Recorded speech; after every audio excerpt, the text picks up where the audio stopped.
വിഗ്രഹത്തിൽ ചാർത്താനുള്ള തിരുവാഭരണങ്ങൾ വഹിച്ചുകൊണ്ടുള്ള ഘോഷയാത്ര നിലയ്ക്കലും അട്ടത്തോടും പിന്നിട്ട് കാനനപാതയിലേക്ക് പ്രവേശിച്ചു. വൈകിട്ട് ശരംകുത്തിയിൽ ദേവസ്വപ്രതിനിധികൾ ഘോഷയാത്രയെ സ്വീകരിക്കും. വൈകിട്ട് 5-നാണ് നട തുറക്കൽ. അയ്യപ്പ വിഗ്രഹത്തിൽ ചാർത്താനുള്ള തിരുവാഭരണങ്ങൾ വഹിച്ചുള്ള ഘോഷയാത്ര വൈകിട്ട് 5:30 സന്നിധാനത്തെത്തും. കാനനപാത കടന്ന ഘോഷയാത്ര പാണ്ടിത്താവളം കടന്നു. ശബരിമല മുൻ മേൽശാന്തി പെരിങ്ങമന ശങ്കരനാരായണൻ നമ്പൂതിരി, സജീവ് ശാസ്താരം, പ്രസാദ് അഞ്ചൽ തുടങ്ങിയവർ തത്സമയ വിവരണം നൽകും. ഈ ശരണമയ്യപ്പ, മെനിഞ്ഞാന്ന് അതായത് ശനിയാഴ്ച ഉച്ചയ്ക്ക് 1 മണിക്ക് പന്തളം കൊട്ടാരത്തിൽ നിന്ന് ആരംഭിച്ച തിരുവാഭരണ ഘോഷയാത്ര നിരവധി ആയിട്ടുള്ള വഴികൾ താണ്ടി ഏതാണ്ട് 83 കിലോമീറ്ററോളം ദൂരം, അതിൽ ഏകദേശം ഒരു 75-76 കിലോമീറ്ററോളം താണ്ടി കഴിഞ്ഞിരിക്കുന്നു. പലതരത്തിലുള്ള ദുർഘടങ്ങളായ വഴികളിലൂടെ. എന്നാൽ ഭക്തജനങ്ങളുടെ ആവേശോജ്വലമായ സ്വീകരണങ്ങൾ ഏറ്റുവാങ്ങിക്കൊണ്ട് ഭക്തജനങ്ങളുടെ ശരണം വിളികളുടെ അകമ്പടിയോടുകൂടി ഇപ്പോൾ ഏതാണ്ട് വലിയാനവട്ടത്ത് എത്തിച്ചേർന്നിരിക്കുകയാണ്. ലാഹാസത്രത്തിൽ നിന്ന് പുറപ്പെട്ട് രാവിലെ 2:30 ലാഹാസത്രത്തിൽ പുറപ്പെട്ട് തലപ്പാറക്കോട്ട, നാരായണൻതോട്, ഇലവുങ്കൽ, നിലയ്ക്കൽ, അട്ടത്തോട്, ഏട്ടപ്പെട്ടി, അത് അത്രയും കാര്യം കഴിഞ്ഞിട്ട് ദുർഘടമായ കാനനപാതകളും പിന്നിട്ട് ഇപ്പോൾ വലിയാനവട്ടത്താണ് എത്തിച്ചേർന്നിരിക്കുന്നത്. അത് കഴിഞ്ഞിനി ചെറിയാനവട്ടം വഴി നീലിമല കയറ്റം കയറി മലമുകളിലെത്തും. അവിടുന്ന് ഏതാണ്ട് ഒരു 4 മണിയോടുകൂടി ശബരിപീഠത്തിലെത്തും. അങ്ങനെയാണ് ഇപ്പോഴത്തെ ഒരു കണക്കുകൂട്ടൽ. ശബരിപീഠത്തിലെ സ്വീകരണം വളരെ ഭക്തിനിർഭരമായൊരു ഭജനയോടുകൂടിയാണ്. അതിനുശേഷമാണ് സന്നിധാനത്തിലേക്കുള്ള യാത്ര തുടരുന്നത്. ഏതാണ്ട് 6 മണിയോടുകൂടി തന്നെ ശരംകുത്തിയിലെത്തും എന്നാണ് ഇപ്പോൾ തീരുമാനിക്കാൻ കഴിഞ്ഞിട്ടുള്ളത്.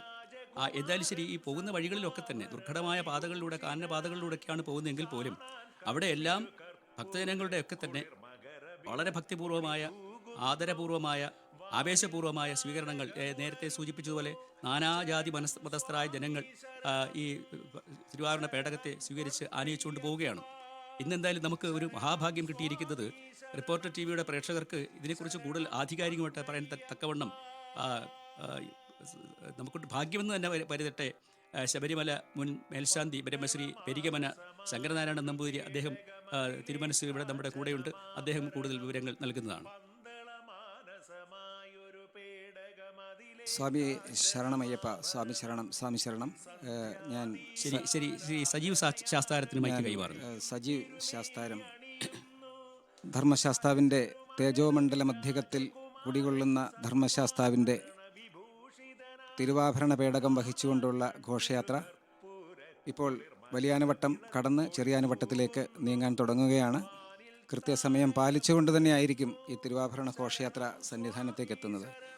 വൃശ്ചിക മാസം 1-ാം തീയതി മുതൽ ഭക്തജനങ്ങൾ 2 മാസമായി വ്രതമെടുത്ത് കാത്തിരിക്കുന്ന ഒരേ ഒരു നിമിഷത്തിന് സാക്ഷ്യം വഹിക്കുന്നതിന് സന്നിധാനവും പരിസരവും സന്നിധാനത്തിൻ്റെ ആ പ്രദേശങ്ങൾ മുഴുവൻ ഭക്തി നിർഭരമാക്കിക്കൊണ്ട് അയ്യപ്പസ്വാമിയുടെ ചൈതന്യം പരിപൂർണമായി ആവാഹിച്ചുകൊണ്ടുള്ള തിരുവാഭരണ ഘോഷയാത്ര ഇപ്പോൾ വലിയാനവട്ടം കടന്ന് ചെറിയാനവട്ടത്തും കടന്ന് നീലിമല കയറി അധികം താമസമില്ലാതെ ഏകദേശം ഇനി ഒരു 5 കിലോമീറ്റർ ദൂരം മാത്രമാണ് തരണം ചെയ്യാനുള്ളത്. ഭഗവാന്റെ ദർശനം ലഭിക്കുന്നത്, തിരുവാഭരണം ചാർത്തി ദർശനം ലഭിക്കുന്നതിനും മകരജ്യോതി കണ്ട് തൊഴുന്നതിനും ആൾക്കാർ കാത്തു നിൽക്കുന്ന ഒരു അസുലഭ മുഹൂർത്തമാണ് കടന്നു വന്നുകൊണ്ടിരിക്കുന്നത്. അതിഗംഭീരമായിട്ടുള്ള ഭക്തിപ്രകർഷം അന്തരീക്ഷമാകെ തെളിഞ്ഞു നിൽക്കുകയാണ്. കാലാവസ്ഥ വളരെ അനുകൂലമാണ്. സാധാരണ ചില മകര സംക്രമ ദിവസങ്ങളിലൊക്കെ മഴക്കാറും ചെറിയ മൂടൽമഞ്ഞും ഒക്കെ വരാറുണ്ട്.